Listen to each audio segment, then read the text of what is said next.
Happy New Year, happy 2023. Book you're most excited to read in 2023. I would love to know. Please let me know what your top books of the year were.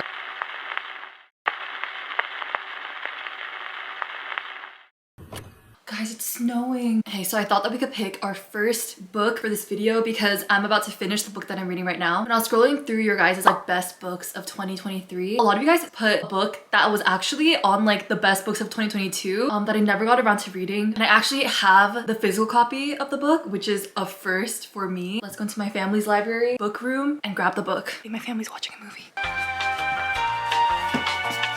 Got the bag.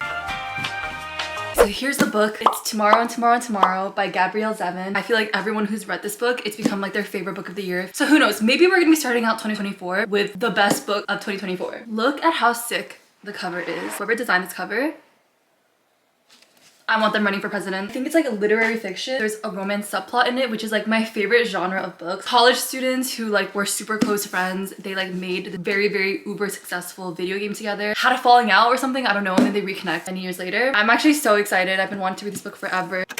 I want to come here quickly to kindly thank the sponsor of this video. Thank you so much to Wild for sponsoring. It's the start of a new year, so a lot of people have New Year's resolutions, and one of mine, it's kind of a small one, but small but important and impactful. Be more eco-friendly and like reduce waste when it's possible. I don't think I'm gonna become one of those zero waste people overnight, but I feel like small things do actually make an impact. Their mission is to shake up that throwaway culture of everyday bathroom products and replacing it with refillable ones that actually work. They kindly sent over some of their natural deodorant, but they also have like body washes and stuff too. None of the products have any single waste plastic. They literally come in reusable cases. Like, look at how cute this is. It literally has my name engraved on it. It's literally metal and reusable and refillable. It's not the best thing you've ever heard in your life. All of their products are also powered by plants. There's no aluminum salts, parabens, sulfates, and everything is vegan and cruelty free. Did you guys know statistically people abandon their New Year's resolution by January 17th? We're not doing that. My resolution is to switch over to natural, more environmentally friendly products like my deodorant. Every time you refill your deodorant, instead of buying a new one, you're saving 30 grams of plastic, but they're still super effective. It literally will give you 24 hours odor protection and moisturized skin. This one is Ocean Mist. Oh my god, that smells so... I don't like scents that are too artificial. This one is Sage and Eucalyptus. So these are perfect. Fresh cotton and sea salt. Okay, I think I'm gonna do the Ocean Mist one. It's literally so easy. Press these two buttons on the side, and then it comes off, and then you literally... Oh my gosh, that was so easy! Wind this thing and then it literally comes out like deodorant, except this is refillable and reusable.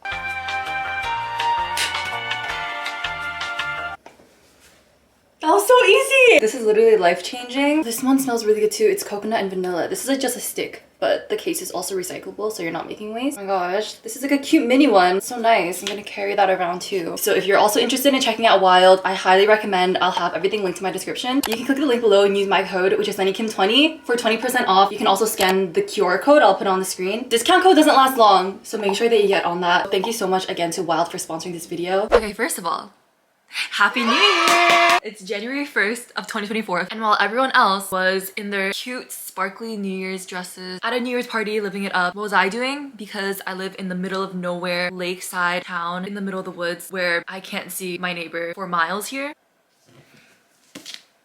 I was reading my book. Can concur, in fact, that so far, this is a good book. I dog ear my pages, don't come for me. But I'm that far into the book, and I'm on chapter 3. The chapters are so long. Also, I lied to all of your faces yesterday when I was talking about this book was about, because that's not actually what the book is about. It's actually childhood friends, and then they're reconnecting when they're like 23 to create this video game, and then I think we follow them across like 30 years. So far, I'm really loving it. Some of the things in here are kind of out of pocket, but like in a good way. It's kind of like told through flashbacks almost. We see them in present day, but then we also get like scenes of them when they're children, and they were so cute as kids. Like the friendship that they had was so cute. And this is just confirming the fact that, especially after the Percy Jackson new series is coming out on Disney Plus, and I've been watching it. Like all the other teenage girls in their 20s who PJO was their book origin story. It's making me so sad and actually mad. The fact that I never had like a childhood best friend who I can then reconnect with and fall in love with 20 years later.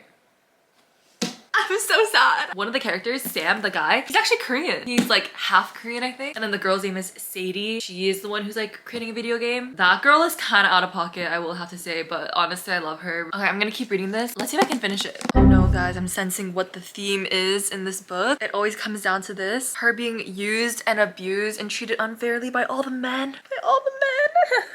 This woman better have justice by the end of this book or I'm gonna riot. Halfway through the book check. Now we're at part 4. Like I said, some of the things that happen in this book are so out of pocket. I can confirm that I don't think, like I don't ship the 2 main characters. That's like the reason I picked up this book was because I was like, oh, this could be like the cutest like childhood friends to lovers like across 30 years, like soulmate type vibe. I just don't feel that between them. Like I feel like they had a really cute friendship and I love them as like friends, platonic soulmates, you know? There's no like tension between them. I don't think there should be. I like the relationship the way that it is. I do think that Sadie needs to swear off all men forever because what the hell? What the hell? If you read this, then you know. I'm scared because everyone said that this book made them like bawl their eyes out and I'm really wondering what's gonna happen because nothing in this book is like that sad. You know? What?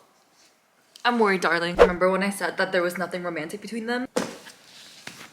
I'm on part 5 and this man just said something. That was not very platonic of him.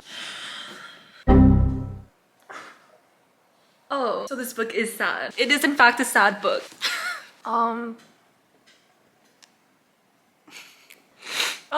Everything's fine, I'm fine. Okay, everyone. Finished our first book of this video. I love books with like quirky titles like this and trying to figure out in the book why it's titled like that. Like I feel like that would be my favorite part about writing a book if I was an author is choosing the title to my book. I just feel like it's so fun. Like I want to crack the mystery, you know? Actually, when I was in middle school and I was convinced I was gonna become an author, I'd literally pick the most random, like out of pocket, like expressions that I just liked and then create a story based on that. Like create a story that would have that as the book title. I think I'll rate this a 4 stars. Unfortunately, I think that it was too hyped up in my head and so it was inevitably bound to disappoint when it's like not an 8-star book. It's not a bad book, but I feel like it wasn't as hard-hitting as I was hoping it was gonna be and I feel like sometimes it was like losing me. Stop. You're losing me. I felt like what the message and the point of the book was. I also wasn't really rooting for any of the romances in this book. It's not really like a romantic kind of book. It's like more realistic. Okay, let's move on to the next book I'm gonna read in this video, which I'm actually so excited about because, okay, I impulsively started a book club on Fable. If you don't know Fable, it's an app. People can start book clubs and you can join other people's book clubs and you can like put your updates and like talk about the book in the discussion board and stuff. That is just like something that I feel like I've been missing my entire life. Choosing a book for all of us to read so that we can all be hyperfixated on the same book at the same time and then be able to talk to each other about it in real time. If you want to join the book club, I'll have it linked in the description. And the first book that I decided to make the book club book for this month is the next book that I'm going to be reading for this video. So if you're in the book club, then you know The Prison Healer by Lynette Noni. I've heard so many people recommend this book to me. I am really in the vibe for like a reminiscent type of like YA fantasy that's going to be like reminiscent of like the books that I read when I was in middle school. That is so comforting to me and so fun. And I've heard good things about this one. All I want to do is read it and then like put my live commentary and live tweet the entire thing into the book club so that we can all talk about it together. I'm actually so excited. No, because I don't think you guys understand. I'm obsessed. I just finished reading the prologue. 37% of the way through, chapter 14. Also, I did the blowout thing. Don't know how I feel about it. Guys, this book actually reads so fast because the chapters are so short. Oh my gosh, short chapters are where it's at. Good job, Lynette. I'm really loving this book so far, I have to say. I'm so glad that I picked it as this month's book club book. About a girl, her name's Kiva. Her dad was arrested when she was young, and so she was also taken to like this prison, and she literally grew up there. Like she's been there for 10 years now, and she's the prison healer, works like the infirmary at the prison. At the beginning of the book, literally chapter 1 or chapter 2, a prisoner comes in and 1,000,000% that man is gonna be the love interest. But I love him so much. His name's Jaren. New book boyfriend unlocked. I actually love him. And there's like a kid too. You guys know what's gonna do it for me every single time. Guys, my new favorite thing is literally just going on the Fable app and reading all of the things that you guys are saying for every single chapter. It's literally the only app that I'm checking now. Everything is on Do Not Disturb except for I go on Fable. Sitting by the fire. I slept here last night. There's a full like 4 interest divergent moment happening right now where she's waking up in the infirmary and he's there. There was like a Cinna Katniss moment a couple chapters back where one of them was like, I don't have any gold to bet. If I did, I would bet on you.